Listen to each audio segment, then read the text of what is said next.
Meaning of gapper. Gapper.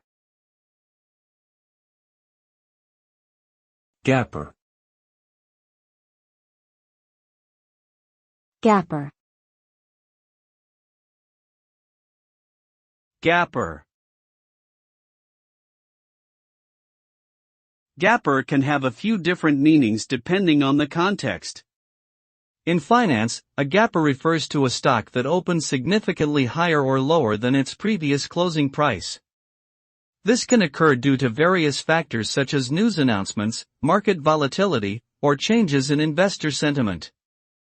In British slang, a gapper refers to a gap year student who takes a year off between finishing high school and starting university or entering the workforce.